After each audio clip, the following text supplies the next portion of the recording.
Examples of rational number. हमने exercise 1.1 finish की है। अब आज हम करते हैं एग्जाम्पल्स। ठीक है, फर्स्ट एग्जाम्पल देखिए क्या है। फाइंड 3/7 प्लस ब्रैकेट में -6/11 प्लस ब्रैकेट में -8/21 प्लस 5/21। देखिए यहाँ पे डिनोमिनेटर 7 है, 11 है, 21, 22। सबके डिनोमिनेटर्स अलग अलग हैं तो कैलकुलेशन में मुश्किल हो जाएगी। हम पहले सबका एलसीएम लेंगे फिर कैलकुलेट करेंगे। तो हम प्रॉपर्टीज़ यूज़ करते हैं। क्या करते हैं हम? प्रॉपर्टीज़ क्यों यूज़ करते हैं? ताकि हमारी कैलकुलेशंस ईजी हो जाए बाय यूजिंग प्रॉपर्टीज़। अब कन्फ्यूज़न है कि प्रॉपर्टीज़ कौन सी यूज़ करें, है ना, कौन सी यूज़ करें। हम क्लोजर करें, हम कॉम्यूटेटिव करें, हम एसोसिएटिव करें, हम डिस्ट्रीब्यूटिव करें, हमें सोचना पड़ेगा। अब हम सोचते हैं कि 7 के किसी मल्टीपल में कोई नंबर आ रहा है क्या? हाँ आ रहा है, 21 आ रहा है। तो हम इन दोनों की ग्रुपिंग कर लेंगे। मैं 3/7 प्लस और -8/21 की ग्रुपिंग कर लेती हूँ। ग्रुप करने से मेरी कैलकुलेशन इजी हो जाएगी। तो प्रॉपर्टीज़ मैंने यूज़ करी, इसका एक ग्रुप बना लिया। तो मतलब ये कौन सा प्रॉपर्टी लगा? Commutative property. यहाँ 11 और 22 का कुछ कनेक्शन है? हाँ, मल्टीपल ऑफ 11 दोनों आ गए। तो मैं इन दोनों की कैलकुलेशन इजी कर लेती हूँ। -6/11 प्लस 5/22। इससे क्या हो गया? मेरी कैलकुलेशन इजी हो गई। मुझे सारा एलसीएम लेने से बेटर है 2 का पेयर बना लिया। ठीक है, अब 7 और 22 का एलसीएम बहुत इजी है, 21 आ गया। 7 की टेबल में 21 कब आता है? 3 7 3 21 and 3 3 9। Plus into minus is minus. जब हमारा डिनोमिनेटर सेम आएगा तो हमारा न्यूमरेटर भी सेम आता है। ये तो कैलकुलेशन इजी है। अब यहाँ देखते हैं 11 और 22 का एलसीएम 22। 11 के टेबल में 22 कब आता है? 11 2 22। तो 6 2 माइनस है तो -12 प्लस यहाँ नीचे सेम है तो ऊपर भी सेम। अब देखिए, अब 9 में से 8 गए, 1/21 -12 प्लस 5 इज -7/22। अब हमें फाइनली एलसीएम लेना पड़ेगा। एक चीज़ याद रखना, इन दोनों का कॉमन फैक्टर क्या है? जब हमारा 21 एंड 22 का कॉमन फैक्टर 1 आ रहा है तो डायरेक्ट एक कैलकुलेशन हमारा ट्रिक है, इन दोनों को मल्टीप्लाई कर दो। 21 इंटू 22, 22 ऊपर चला जाएगा और यहाँ पे 7 इंटू 21 आ जाएगा। ये ट्रिक है। कब होती है ये ट्रिक? जब हमारा डिनोमिनेटर्स का कॉमन फैक्टर 1 हो। अब देखिए 22 इंटू 21, 22 2 ज़ा 4, ये बनेगा 461। नीचे 461, 22 माइनस 7 ज़ा 7, 7 2 ज़ा 14। ठीक है, तो आंसर हमारा आ गया है -125/462। ठीक है, हमारी प्रॉपर्टीज़ कौन सी यूज़ हुई यहाँ पे? यहाँ हमारी प्रॉपर्टीज़ यूज़ हुई कम्यूटेटिव एंड एसोसिएटिव। कम्यूटेटिव कैसे हो गई? कैसे हुई? मैंने ग्रुप्स बना लिए। ठीक है, दोनों का पेयर, दोनों का पेयर। एसोसिएटिव क्या हो गया? लास्ट में हमारा यहाँ पे ये दोनों प्रॉपर्टीज़ यूज़ करके मैंने ये कैलकुलेशन, इतना बड़ा क्वेश्चन जो है वो मैंने इजी वे से सॉल्व कर दिया। पहले मैंने ग्रुप किया, देन ब्रैकेट सॉल्व करी, फिर बाद में इसको ओपन करके हमने डायरेक्ट सॉल्व करा। देखो कितना ईजी है ये, कितना ईजी है। ठीक है, अब हम एग्जाम्पल 2 में आ जाते हैं। ये भी सेम ही है। यहाँ पे भी पहले हम सोचते हैं। अब देखो मल्टीप्लाई है 5 कुछ कनेक्शन आ रहा है, 5 और 15 कुछ कनेक्शन आ रहा है, और 4 और 16 कनेक्शन आ रहा है। तो मैं ग्रुप कर लेती हूँ। -4/5 इंटू 15/16। यहाँ पे 3/7 इंटू -14/9 आ रहा है।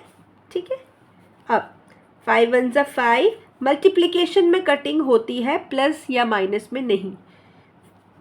4 1 ज़ा 4, 4 4 ज़ा 16, तो -3/4। यहाँ देखते हैं 7 1 ज़ा 7, 7 2 ज़ा 3 1 ज़ा 3, 3 3 ज़ा 9, तो -2/3। अब 3 1 ज़ा 3, 3 1 ज़ा 3, 2 1 ज़ा 2, 2 ज़ा 4, माइनस माइनस इज प्लस, तो +1/2 इज द आंसर। ठीक है, वापस करते हैं हम इसको। ये कौन सी प्रॉपर्टी लगी, यहाँ पे भी हमारी कॉम्यूटेटिव प्रॉपर्टी यूज हुई और एसोसिएटिव, ये दोनों प्रॉपर्टीज हमारी यूज होके, देखो यहाँ पे कितना मुश्किल होना था कटिंग करना, हमने क्या कर दिया, -4/5 इंटू 15/16 का एक पेयर बना लिया, क्योंकि ये मल्टीपल्स है। 4 16 का कुछ कनेक्शन आ रहा है, हमें कनेक्शंस फाइंड आउट करने पड़ेंगे। 5 15 का कनेक्शन आ रहा है, वैसे ही हमारा यहाँ पे 3/7 का कनेक्शन आ रहा था, -14/9 का भी कनेक्शन आ रहा था। जब कनेक्शंस बन गए, ग्रुप बना लिया, तो मैं फिर इजीली कट कर सकती हूँ। याद रखना 7 + 9/14 होगा, तो यहाँ पे कटिंग नहीं होती है। अगर 7 × 9 + 14 होगा, तो यहाँ पे हमारी टर्म कट होता है 9/2, ये एज इट इज़ ही रहेगा। कटिंग हमारी प्लस या माइनस में नहीं होती है। जब बीच में प्लस ऑपरेशन या नेगेटिव ऑपरेशन आता है तो कटिंग नहीं होती, कटिंग हमारी हमेशा मल्टीप्लिकेशन में होती है। ठीक है, example 3, find the additive inverse. Additive inverse क्या हो गया, प्लस का माइनस, माइनस का प्लस, इनवर्स मतलब -7/19 को हमने क्या करना है, इसको क्या करना है, हमने एडिटिव इनवर्स करना है। इसका एडिटिव इनवर्स क्या होगा, एडिटिव इनवर्स ऑफ -7/19 इज 7/19, बस साइन अपोजिट कर लेने हैं। ठीक है, ठीक है, क्योंकि इन दोनों को जब हम प्लस करते हैं तो आंसर इज 0, दोनों को प्लस करके हमारा आंसर 0 आना चाहिए। अब इसका क्या आएगा एडिटिव इनवर्स, -21/1/2, क्यों, 21 को 1/2 प्लस या माइनस करेंगे हम तो इसका आंसर 0 ही आएगा। ठीक है, पॉजिटिव टर्म थी तो नेगेटिव हो गया, नेगेटिव टर्म थी तो पॉजिटिव आ गया। ठीक है, पॉजिटिव आ गया। चलो अब नेक्स्ट वेरीफाई करना है, -x is same is x। ठीक है, अब देखो ये LHS है, ये हमारा RHS है, ये हमारा LHS है, ये हमारा RHS है। अब देखो माइनस माइनस, x क्या है 13/17 और x क्या है 13/17। अब minus into minus, minus into minus क्या करना है बेटा, minus into minus is plus, तो ये इक्वल आ गया, तो विच मीन्स आपका LHS इक्वल्स टू आपका RHS आ गया। Got it. नेक्स्ट पार्ट है आपका x इक्वल्स टू -21/31। तो क्या क्वेश्चन था, minus minus x equals to x proof करना है। अब देखिए माइनस माइनस x का अपना माइनस भी है, तो -21/31 इक्वल्स टू -21/31।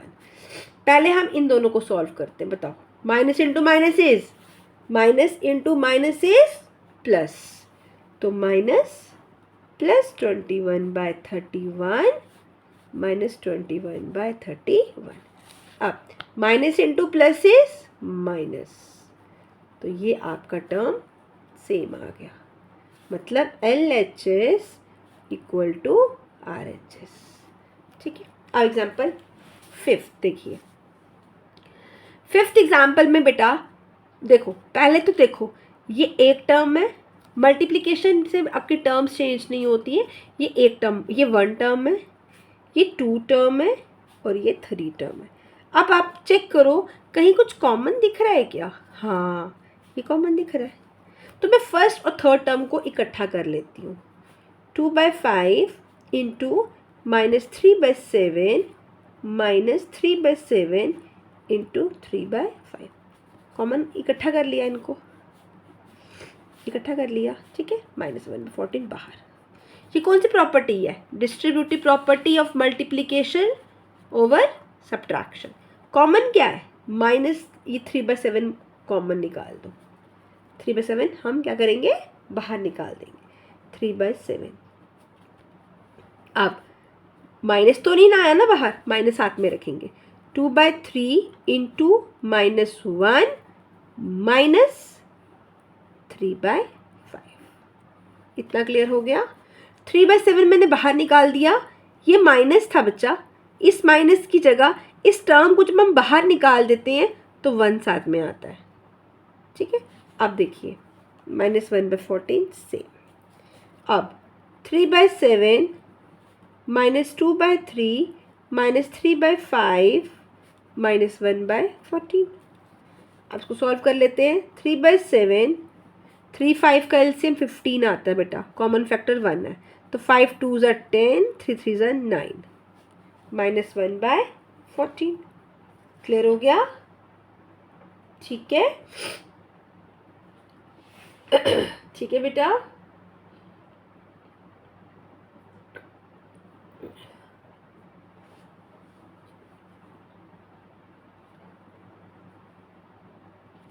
ठीक है,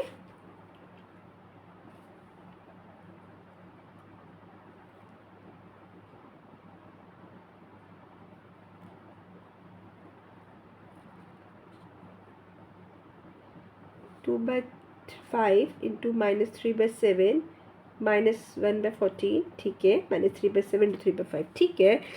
3/7 बाहर निकाल दिया, इंटू 1 -3/5, ठीक है, ठीक है। अब अंदर, अब हमारा 2/, ओ बेटा यहाँ पे 2/5 था, मैं 2/3 कर रही हूँ बच्चे, ये मैं गलत कर रही थी। यहाँ पे 2/5 है बेटा, मुझे दिखा नहीं, सॉरी। यहाँ पे 2/5 आ गया, ठीक है। अब 2/5, ये गलत टर्म कर दिया, ठीक है। ये मुझे 5 दिखा नहीं, ये मैं 3 समझ गई थी, ठीक है। ये गलती, हम वापस करते हैं क्वेश्चन, वापस छोड़ दो उस क्वेश्चन को, हम एग्जाम्पल 5 वापस करते हैं, कोई बात नहीं। एग्जाम्पल नंबर 5 हम वापस करते हैं। देखिए क्या था, 2/5 इंटू -3/7 -1/14 -3/7 इंटू 3/5। हमने इसको 1 टर्म मानी, इसको हमने सेकेंड टर्म मानी, इसको हमने थर्ड टर्म मानी, ठीक है। अब देखिए किया कैसे था, पहले फर्स्ट टर्म थर्ड टर्म को इकट्ठा कर लेते हैं। 2/5 -3/7 -3/7 इंटू 3/5 और -1/14, ठीक है। अब कॉमन क्या है, क्या प्रॉपर्टी है हमारी? Distributive property of multiplication over subtraction, क्योंकि सब्ट्रैक्शन की प्रॉपर्टी ऑपरेशन यूज हुआ। अब कॉमन क्या था? 3/, ये मतलब a into B minus a into C है, तो मुझे a कॉमन निकालना है, तो b माइनस सी करना है। a इसमें क्या है? a मेरा 3/7 है, तो अंदर 2/5 इंटू -1 माइनस 3/5। अब 3/7 -2/5 -3/5 -14 हम एज इट इज़ रखते हैं। अब 5 5 का एलसीएम तो 5 ही रहता है, -2 -3, 3/7 -14, तो ये बनेगा 3/7 -5/5 -1/14। ये कट गया, तो ये -3/7 -1/14, एलसीएम क्या आया?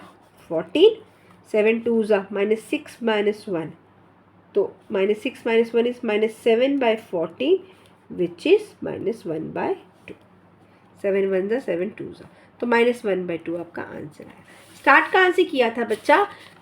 हमने पहले टर्म्स अलग कर दी, first term, second term, third term. Common देखा, फर्स्ट थर्ड में कॉमन आ रहा है, सेकेंड टर्म को बाहर निकाल दिया, ग्रुपिंग करी, प्रॉपर्टी लगाई, distributive property of multiplication over subtraction. Common था 3/7 बाहर निकाल दिया, फिर 2/5 को हमने लिखा इनटू माइनस था तो -1 साथ में लिखा -3/5।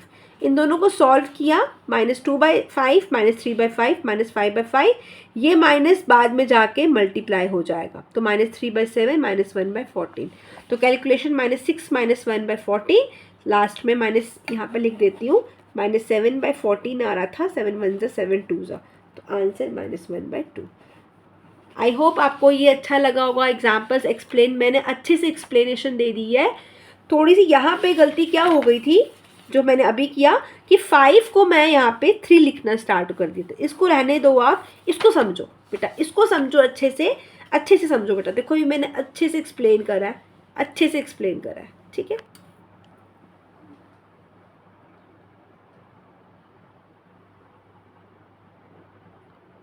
अगर डिनोमिनेटर सेम होगा तो ऊपर एलसीएम भी सेम आता, ऊपर एलसीएम भी सेम आता, टर्म्स भी सेम आती है बेटा।